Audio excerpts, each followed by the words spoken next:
რამდენი ხანია თქვენთვის ცალკე სამზარეულოს ტური აღარ შემომითავაზებია და წამოვყევით, ახლა განვიხილოთ ეს სამზარეულო. პირველი, რასაც აღვნიშნავ, არის ის, რომ სამზარეულოს აქვს თავისი საკუთარი ბუნებრივი განათება, დიდი ვიტრაჟი, თან ეს ალუმინის ვიტრაჟი იხსნება და პირდაპირ კავშირი გვაქვს ულამაზეს ეზოსთან, რომელიც მდებარეობს სახლის უკან. ეხლა კი გეტყვით. მაგიდან წარმოიდგინეთ, რომ ხელაა და კიდე იშლება.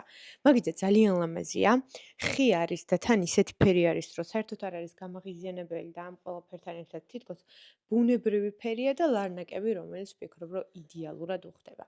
რაც შეეხება სამზარეულოს, სადაფერი არის სამზარეულო, აბსოლუტურად არაფერი არ არის გამაღიზიანებელი, თუმცა შორიდანვე დარწმუნებული ვარ, რომ მის ხარისხს შეამჩნევდით.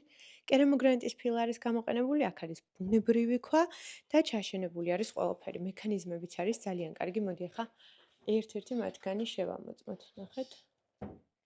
ძალიან კარგია მართლა. აქეთ კი ფრანკეს ბრენდის კომპლექტაცია გვაქვს. ყველაფერი არის მისი და აქ რა არის? აქ ჩვეულებრივი კარადაა.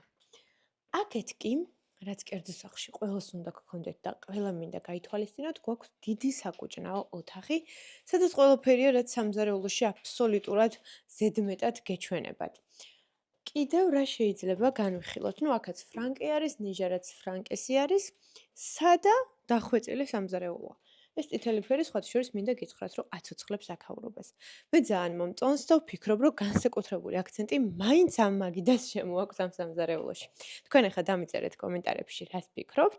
სხვათა შორის მაცივარიც დიდია და კერძო სახლში მაცივარიც ან ორკამერიანი უნდა იყოს, ან მსგავსი მოცულობა უნდა კონდეს. გამოიწერეთ ჩემი გვერდით და დროებით.